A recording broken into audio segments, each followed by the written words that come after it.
Ed ora il nuovo progetto della Confartigianato di San Donà di Piave Riscopriamo gli antichi sapori, presentato all'Istituto Cornaro di Jesolo, insieme al nuovo libro di Aldo Trivellato I sapori del Piave. Vediamo il servizio.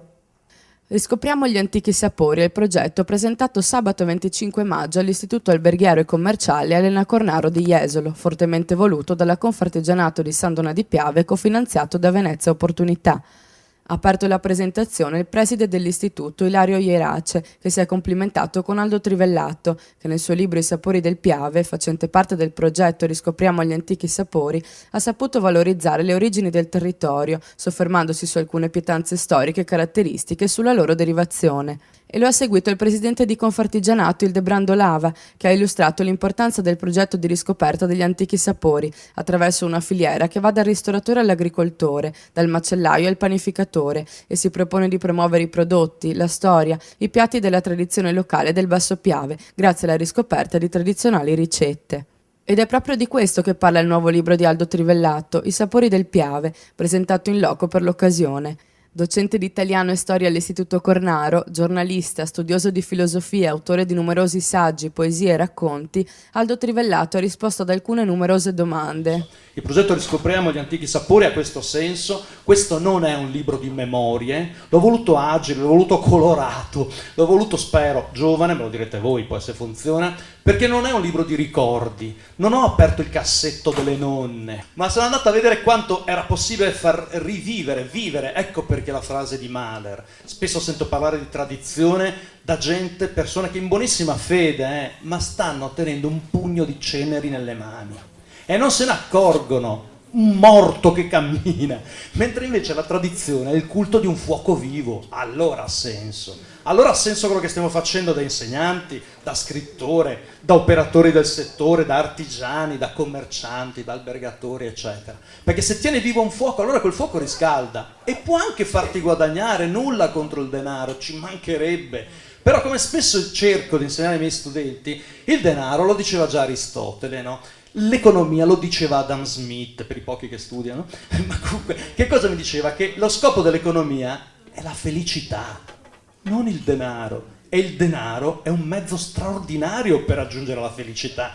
E allora, se noi operiamo in quel settore, se voi avete un territorio felice, è un territorio ricco. Allora, parliamo del riso alla sbiraglia. Da dove deriva questo nome e come nasce questa antica ricetta che piaceva tanto anche agli sbiri, che erano appunto le aquile viennesi? Questo è un fatto interessante, perché per parlare di riso alla sbiraglia con una R sola e poi ci spieghiamo subito, bisognerebbe parlare di riso. E anche questo è interessante. Noi diamo per scontato che il riso sia un cibo italiano, assolutamente no.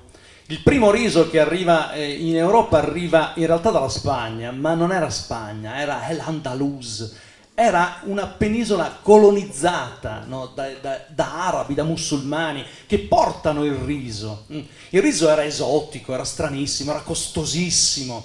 Il riso progressivamente dal Medioevo si diffonde e diventa in particolare nel Medioevo un bianco mangiare, lo davano agli ammalati.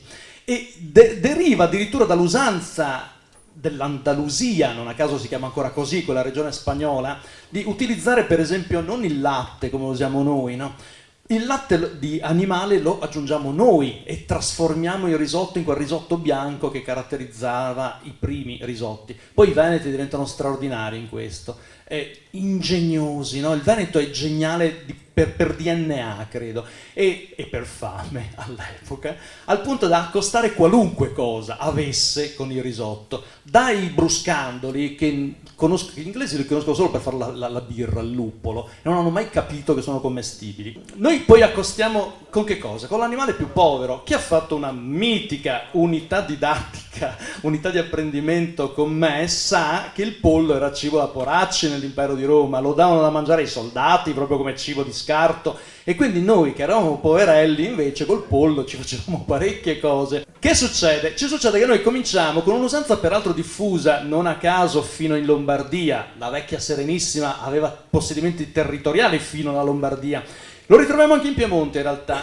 Riso con le rigaglie era del pollo, con i resti del pollo. Dopodiché lo diffondiamo con il classico risi e tochi, che diventa in alcune zone del veneziano riso alla sbiraglia. Perché? Perché gli austriaci che colonizzano in un certo senso dopo il trattato di Campoformio, chissà se qualcuno ha studiato, 1798, trattato di Campoformio, Napoleone cede la Serenissima, cede la Repubblica all'Austria e le aquile viennesi, i soldati di Vienna arrivano qui e imparano e diffondono parecchie cose, amano in particolare il riso con il pollo. Allora gli osti dell'epoca cominciano a servire risotto agli austriaci con le rigaglie del pollo e tra di loro, come dicono, portighe e riso ai sbiri, ai poliziotti no, ai soldati no, quindi quello diventa il riso dei sbiri, il riso della sbiraglia. Il suo libro è suddiviso in 4 parti che si rifanno poi ai 4 elementi naturali: terra, acqua, fuoco e aria. Come mai ha pensato di dare questa struttura appunto al suo libro? Bah, ce lo diciamo da 2500 anni che l'universo è fatto di acqua, aria, terra e fuoco, ma noi siamo fatti di acqua, aria, terra e fuoco.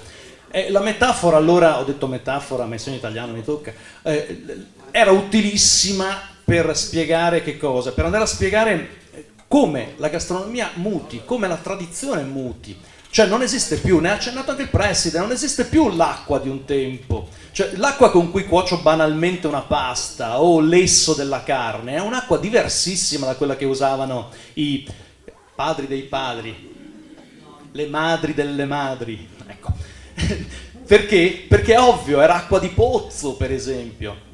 Ma per esempio, e il fuoco? Beh, ridicolo, pochissimi hanno ancora una stufa a legna in casa e pochissimi ci cucinano su quella, meno ancora si va a cucinare su un vero fuoco di legna, ma anche se fosse, che legna usate? Dove sono i boschi che caratterizzavano la Venezia orientale? Non ci sono più. Dov'è quel legno che usavamo per cucinare? Quindi quel fuoco è mutato. L'aria? Non esiste l'aria di 100 anni fa, perché è diversissima nel bene e nel male. Della terra non dico nemmeno come la coltiviamo, come la strutturiamo. Allora, se sono mutati i 4 elementi fondamentali che costituiscono l'universo, figuriamoci come è mutato il cibo che mangiamo e quindi come è mutata la cultura di quella gastronomia. Ecco perché ha avuto un senso cercare radici simboliche per i piatti di cui parlo, per gli argomenti di cui parlo, attraverso i 4 elementi.